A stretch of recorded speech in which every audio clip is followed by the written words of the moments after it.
देखिए, इंटरव्यू होने से पहले मैं आपको बता दूं 30 से 40 ऐसे क्वेश्चन हैं धाम से जुड़े हुए, जो धाम से संबंधित हैं, यहाँ के भक्तों से संबंधित हैं, धाम के निर्माण से संबंधित है, सनातन पे हैं। यानी ऐसा कोई क्वेश्चन नहीं है जो आपके जहन में नहीं रहे। कई दिन के विश्लेषण के बाद हम लोगों ने तैयार किए हैं, जो आपके मन में है वो ही हमारे मन में। क्योंकि हम लोग पत्रकार हैं तो हमने कहा एक ऐसा इंटरव्यू किया जाए जो सबके मन की बात हो। तो सबके मन के बात का सबका निचोड़ लेके कई पत्रकारों से, मुझसे सीनियर थे, उनसे सलाह करके करीब 30 से 40 ऐसे क्वेश्चन हैं जिनको 4 अध्याय बनाया है। पहला धाम से परिचय होगा, दूसरा यहाँ कैसे चमत्कार होता है उसके बारे में महंत जी बताएंगे, तीसरा हिंदुत्व के बारे में बताएंगे, और 10 क्वेश्चन ऐसे हैं जो यस और नो वाले हैं, क्या करना है हाँ या ना में जवाब। ये 30 से 40 क्वेश्चन हैं। उससे पहले मैं आदेश चाहूँगा परमादरणीय महंत जी से कि इंटरव्यू शुरू करने की इजाज़त दी जाए।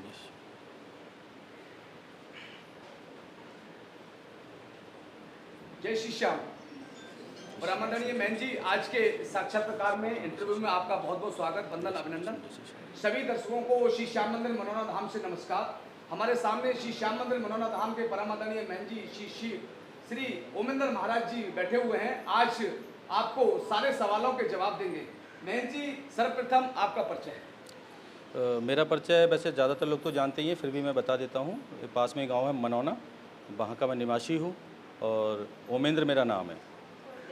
आपने शिक्षा दीक्षा कहाँ तक प्राप्त की है? मैंने कुछ समय गुरुकुल कांगड़ी विश्वविद्यालय हरिद्वार में भी शिक्षा ली थी और फिर मैंने बीएससी जो किया था वो महाराजा अग्रसेन बरेली से किया था। मनोना धाम के महंत आप कैसे बने? ये सब अकस्मात हुआ था। मेरा इस तरीके से कहीं नहीं था, साइंस का स्टूडेंट था तो इस तरीके से कुछ नहीं था कि कभी महंत बनूंगा, ये सब कुछ होगा।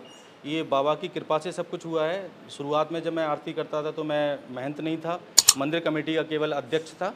और जब मेरे हाथों से चमत्कार हुए तो मुझे लगा कि कहीं ना कहीं ईश्वर ने मुझे परोपकार के लिए चुना है। और जब परोपकार के लिए चुना है तो पूर्ण रूप से भक्तों के लिए, आम जनमानस के लिए अपना जीवन एक तरीके से लगाया जाए और लोगों को फ़ायदा हो। और जब ईश्वर ने मुझे चुना है तो मैं चाहता हूँ कि जितने भी व्यक्ति मनौना धाम आए, जो भी भक्त मनौना धाम आए, उनके चेहरों पे मुस्कान रहे, उनके घरों में खुशहाली रहे। यही मेरा जीवन का उद्देश्य है।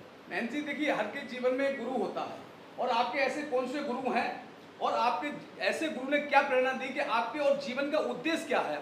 आपके गुरु ने जो प्रेरणा दी और आपके जीवन का उद्देश्य। मेरे गुरुदेव जो हैं वो परम आदरणीय श्री श्री 108 बाबा देवरा बाबा हैं, जिनका वृंदावन में आश्रम है। देवरिया गांव के रहने वाले वो, तो देवरा बाबा ही मेरे गुरु हैं। और उन्हीं की प्रेरणा से जो कुछ हो रहा है, ये जो भी चमत्कार होते हैं, जैसा भी होता है, या मुझे उन्होंने महंत बनाने का वो किया, तो ये सब देवरा बाबा की कृपा से हुआ। देवरा बाबा ने ही मुझे श्याम बाबा से मिलाया, भोले बाबा ने मुझे श्याम बाबा से मिलाया। और आज मनौना धाम पर इस तरीके के जो वर्ल्ड लेवल के चमत्कार हैं वो अगर हो रहे हैं तो बाबा कर रहे हैं, देवरा बाबा कर रहे हैं और श्याम बाबा कर रहे हैं।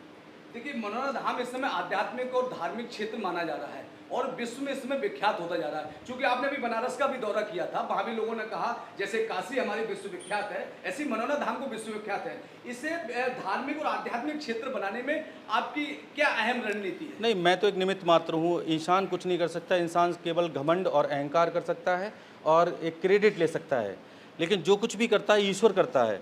ईश्वर के बिना इंसान के बस का कुछ भी नहीं। एक काम भी ईश्वर मतलब इंसान नहीं कर सकता अपने हाथ से, अगर ईश्वर की कृपा ना हो। मनौना धाम को अगर इतना बड़ा धाम बनाया है तो ईश्वरी कृपा से बना है, बाबा की कृपा से बना है। उन्होंने इस भूमि को चुना क्योंकि वो उनकी जन्मस्थली है। ऐसा मुझे अपना मतलब प्रतीत होता है। इतिहास उठा के देखा तो उसमें भी यही था। तो इस भूमि से उनको प्यार है और जन्मभूमि से हर किसी इंसान को प्यार होता है। हर देवता को होता है, हर देव को होता है, सिद्ध पुरुषों को होता है। तो बाबा अगर इतने बड़े चमत्कार यहाँ कर रहे हैं तो उसकी सबसे बड़ी वजह है क्योंकि उनकी ये जन्मस्थली है। देखिए, चमत्कार की बात आती है तो महंत जी, आप मनौना धाम पे श्याम भक्तों के साथ चमत्कार करते कैसे? आप करते हैं? नहीं, करते कैसे? मैंने किसी भी वीडियो में आज तक नहीं बोला चमत्कार मैं करता हूँ, और इंसान कर भी नहीं सकता है। ये सब चमत्कार बाबा करते हैं। मुझे तो निमित्त मात्र बनाया है। मुझे माध्यम तो चुनता है कोई भी। भगवान राम आए तो वो भी माध्यम बन के आए, कृष्ण आए वो भी माध्यम बन के आए, बाकी और धर्मों में भी लोग अगर आए हैं तो वो सब माध्यम बन के आते हैं। चमत्कार करने वाला ईश्वर होता है, केवल एक ईश्वर होता है, वही कर सकता है। किसी को ये गलतफहमी अगर दिमाग में बैठ जाती है चमत्कार मैं कर रहा हूँ, तो वो चमत्कार नहीं कर सकता। चमत्कार ईश्वरी कृपा से होते हैं, ईश्वर ही करता है। सिर्फ इंसान के लिए माध्यम बनाया जाता है, इसलिए उसको कभी घमंड और अहंकार और ये सब चीज़ें नहीं करनी चाहिए। इसीलिए आपने देखा होगा कि यहाँ पर एकदम सरलता है।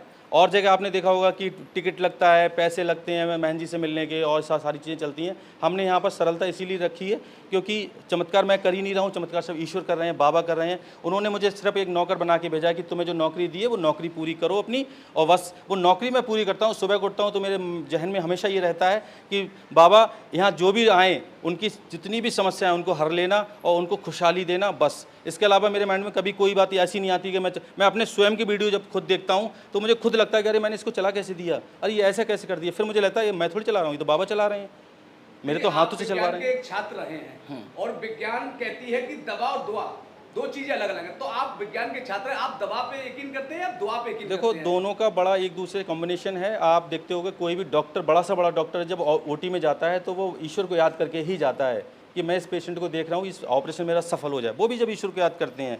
और दोनों का बहुत एक तरीके से जब कॉम्बिनेशन होता है तभी कहीं फ़ायदा होता है। आप केवल डॉक्टरी इलाज पे ठीक नहीं हो सकते जब तक दुआ आपके साथ नहीं होगी, और दुआ के साथ थोड़ा बहुत मेडिसिन भी ज़रूरी है। इसीलिए कभी किसी वीडियो में आपने ये नहीं देखा होगा मैंने किसी को ये बोला डॉक्टर के पास मत जाओ। डॉक्टर भी भगवान का दूसरा रूप होते हैं। डॉक्टर से अगर ठीक नहीं हो पाओ तब मनौना धाम आओ। पहले आप डॉक्टर के पास जाओ, डॉक्टर को दिखाओ, पूरा इलाज कराओ। अगर किसी कारणवश डॉक्टर से आप ठीक नहीं हो पा रहे हो तो आप मनौना धाम आओ। यहाँ बाबा की ऐसी असीम कृपा है कि डॉक्टर से फेल और एक तरीके से देखा जाए अगर एम्बुलेंस और वेंटिलेटर आ रही हैं, ऑल ओवर वर्ल्ड का एकमात्र मंदिर है जहाँ वेंटिलेटर देखने को मिलेंगी। आपने कभी नहीं सुना होगा किसी मंदिर पे वेंटिलेटर या एम्बुलेंस जा रही हैं। क्यों जाएंगी? डॉक्टर तो डॉक्टर के लिए रिकमेंड करेगा, डॉक्टर हॉस्पिटल के लिए रिकमेंड करेगा। पहली बार जब हम पूछते हैं किसी पेशेंट के, जब साथ वाले आते हैं तो उनसे पूछते हैं आप मनौना धाम कैसे आए, तो बड़ा मुझे भी मतलब ऐसा लगता है। वो लोग कहते हैं कि हमें डॉक्टर साहब ने कहा था कि हमसे मनाओगे, आप मनौना धाम घुमा लाओ इन्हें। जब डॉक्टर यहाँ भेज रहे हैं तो डॉक्टर से हमारा किसी भी प्रकार से कोई द्वेष भावना नहीं हो सकती। वो जब यहाँ पर भेज रहे हैं तो ये बाबा की असीम कृपा इस भूमि पर कि डॉक्टर लोग भी यहाँ रिकमेंड कर रहे हैं। देखिए मनौना धाम से बहुत सारे पाखंडी, ढोंगी, तांत्रिकों की दुकानें बंद हो गई। बहुत सारे लोग जाते थे, पैसा ठगते थे माताओं बहनों से, यहाँ से उनकी दुकानें बंद हो गई। उनकी नाराजगी कहीं ना कहीं हमें मालूम पड़ा है, सोशल मीडिया के अंदर नाराजगी झेलनी पड़ रही है। तो उनकी दुकानें बंद गई, उनकी दुकानों के बारे में क्या, वो जिनकी दुकानें बंद हो गई? सबके लिए तो गलत कहना नहीं, थोड़ा सही नहीं रहेगा। बहुत सारे अच्छे लोग भी हैं जो निःशुल्क इलाज भी करते हैं और एक तरीके से ईश्वरी कृपा है। और लेकिन हाँ, बहुत अधिक मात्रा में ये बात कह सकते हैं क्योंकि मुझे भी ऐसा प्रतीत होता है कि बहुत सारे जो लोग सनातन धर्म में और धर्मों में मतलब एक पाखंड और आडंबर, किसी को रोग कुछ है उसको गुमराह करते जा रहे हैं, रोग बढ़ता जा रहा है और इस तरीके से चीज़ें कर रहे हैं। उनको ये नहीं मतलब कह रहे हैं कि आप भाई हमसे ठीक नहीं हो पा रहा है, आप डॉक्टर के पास ले जाओ। बहुत सारे लोगों की जान भी चली जाती है इस तरीके से। तो इस तरीके की जो पाखंड और आडंबरी, और सबसे मेन चीज़ है कोई भी व्यक्ति अगर किसी को ठीक कर रहा है तो ईश्वरी कृपा से कर रहा है। तो वो व्यक्ति अचानक कृपा का रेट कैसे लगा देता है कि भाई इतना रसीद कटेगी, तुम्हारा इतना ये होगा और इस तरीके से तब तुम मिलोगे, तब तुम्हारा हवन पूजन होगा, तुम्हारे घर में ये लाओ वो लाओ। इस तरीके की जब बातें वो करते हैं तो बात पाखंड नजर आने लगता है क्योंकि आप ईश्वर की आड़ में कहीं ना कहीं आप लोगों से पैसा ठगने की काम कर रहे हो, वो गलत है। आप अगर वास्तव में आप पर कृपा है तो आप हाथ रखो ना। आप देखते हो केबिन में जब हम बैठते हैं तो हम केवल हाथ रखते हैं, जल पिलाते, कहते हैं जाओ आगे। हम किसी से ये कहते हैं नहीं भैया तुम आना, तुम हवन भी कराना, तुम ये भी कराना, तुम वो भी कराना, तब जाके तुम्हारे साथ ऐसा होगा या इतने रुपए लगेंगे तुम्हारे इलाज में, ये तो हम बोलते ही नहीं है। आगे बढ़ जाता है इंसान, लौट के आगे हमें बताता है महाराज जी आपने जल दे दिया था और आशीर्वाद दे दिया, मैं ठीक हो गया। और उसके बावजूद भी मैं उससे ये नहीं कहता हूँ आप अपना नंबर दो, कहाँ से आए हो और लाओ कुछ दक्षिणा दो, ऐसा करो वैसा करो, यहाँ कुछ चलता ही नहीं है। तो जो इस तरीके से लोग कर रहे हैं, और बहुत सारे लोग, मैं बताऊँ आज बहुत सारी तादाद में लोग हमारी कॉपी बहुत कर रहे हैं। हम आपको ये भी बताना चाहें कॉपी बहुत कर रहे हैं और उन लोगों से बहुत सतर्क रहें। आसपास में भी बहुत सारे लोग हमारी कॉपी कर रहे हैं। कुछ लोग महंत बन गए हैं, मतलब अकस्मात एकदम महंत बन गए वो, और उनके लिए उन्होंने मंदिर का निर्माण शुरू कर दिया और एकदम मनौना धाम की कॉपी करने की कोशिश कर रहे हैं। तो ऐसे लोगों से विशेष सतर्क रहें। आप आस्था है, कहीं भी किसी भी मंदिर में कोई जा सकता है, भगवान हर जगह हैं, लेकिन ऐसे लोगों से बचे रहो जो ढोंगी हो, पाखंडी हो, आडंबरी हो, जो आपसे किसी तरीके के पैसे का सवाल करें या किसी और वस्तु का सवाल करें। तो कहीं ना कहीं उनके मन में एक लालच है और लालच बस वो इस फील्ड में आए हैं और वो गलत है। ऐसे लोगों से बचें।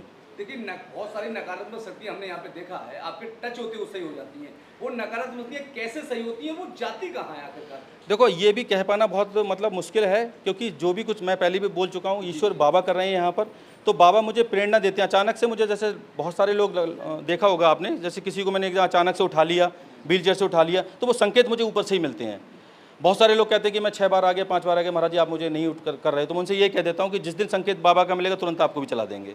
ऐसा नहीं है कि अपनी तरफ से हम कुछ कर रहे हैं, अपना डिसीजन नहीं लेते हैं। सुबह उठते हैं, पूरा माइंड हर चीज़ बाबा पे सौंप देते हैं। बाबा पूरे दिन में क्या आप कराओगे क्या नहीं कराओगे आप जानो, अच्छा कराओगे गलत कराओगे सब आपके हाथ में है। लोग कहते हैं कि ईश्वर के बिना पत्ता भी नहीं हिलता है, फिर अपना माइंड लगाना शुरू कर देते हैं। जब अपना माइंड लगाना शुरू कर देते हैं तो कृपा हट जाती है। इसलिए मैं अपना माइंड नहीं लगाता हूँ, जो कुछ भी होता है सब बाबा पे छोड़ देता हूँ। बाबा आज इसको चलाना है, इसको ठीक करना है, इसको ही करना, बाबा से रिक्वेस्ट करता हूँ। अगर कोई मुझे लगता है बहुत ज़्यादा गंभीर है, बहुत ज़्यादा वो है, बाबा से कि इसको हम सही हाँ, अचानक से संकेत लगता है। अचानक जैसे मैं एक तरफ जा रहा हूँ और अचानक एकदम मुड़ जाता हूँ, तो कभी कभी देखा कि वहाँ कोई गंभीर पेशेंट होता है, उसको देखा वो ठीक हो गया, तो वो संकेत तो बाबा ने दिया ना, जा रहा कहीं मुड़ गया कहीं, तो संकेत कौन दे रहा है? ऊपर दे रहा है, मैं अपना तो माइंड चला रहा हूँ।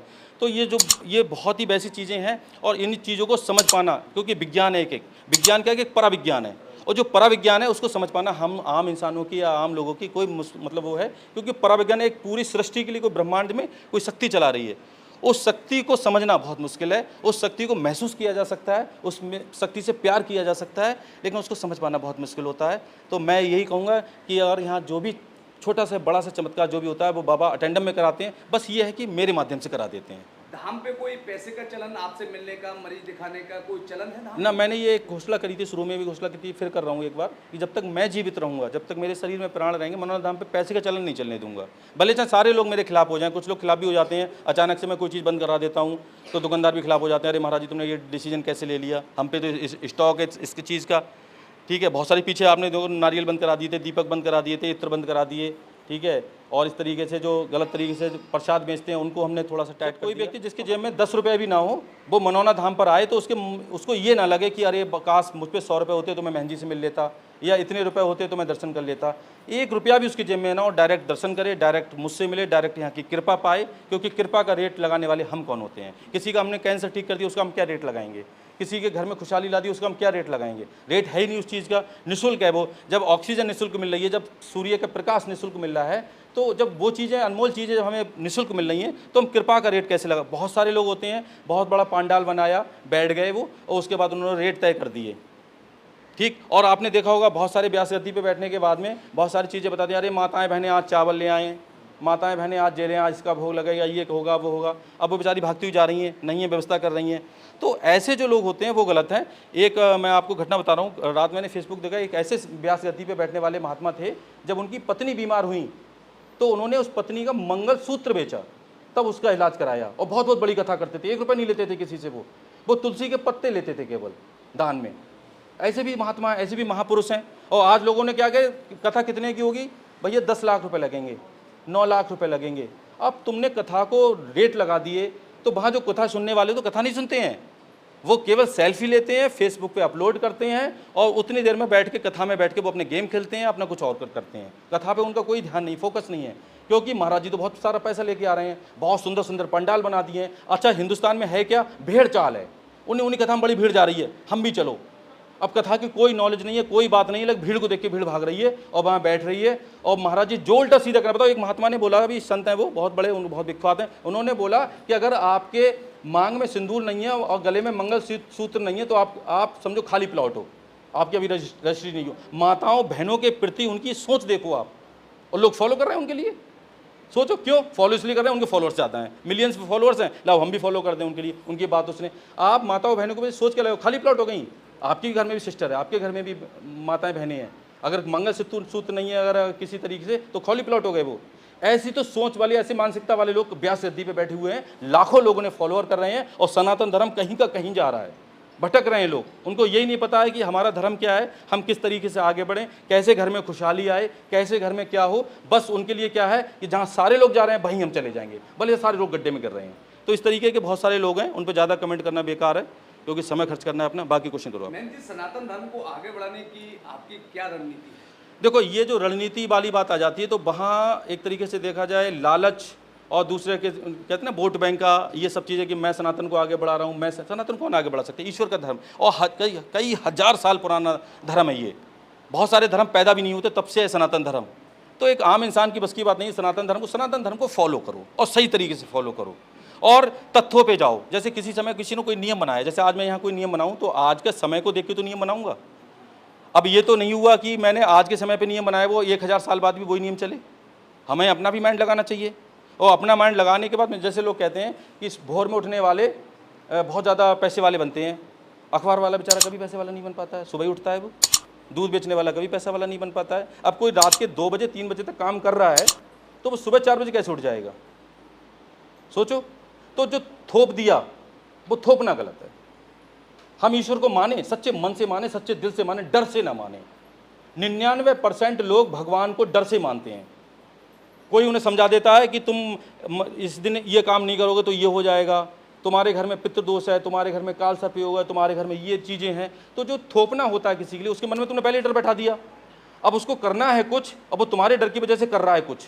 मंदिर में भगवान से मिलने नहीं जा रहे हैं, डर बैठा दिया कि सोमवार को अगर 1 लोटा में जल नहीं चढ़ाऊंगा जाकर तो भोले बाबा नाराज हो जाएंगे। क्यों? किसी ने समझा दिया उन्हें बचपन से। ठीक, तो वो बेचारे संडे को खाली है, संडे को जा ही नहीं रहा है, सोमवार को ही जाना है। समझा रखा है ना किसी ने। सोमवार को उसका कोई जरूरी काम लगा हुआ है, फिर भी जा रहा है, उधर उसकी ट्रेन छूट जा रही है, मेट्रो छूट जा रही है उसकी। क्यों? इंसान के लिए क्या कर दिया? कठपुतली बना दिया लोगों ने। बैठ गए मंच बना के अपना, और फिर अपने नियम लागू कर दिए। किसी ने, अभी मैंने देखा था, एक किसी ने, महात्मा ने बोल दिया कि कनेल का पुष्प चढ़ाओगे 2 लोटा, एक फूल 15-15 रुपये, 15-15 रुपये का 150 रुपये में बिक गया बरेली के अंदर कनेल का फूल। उनने तो बोल दिया।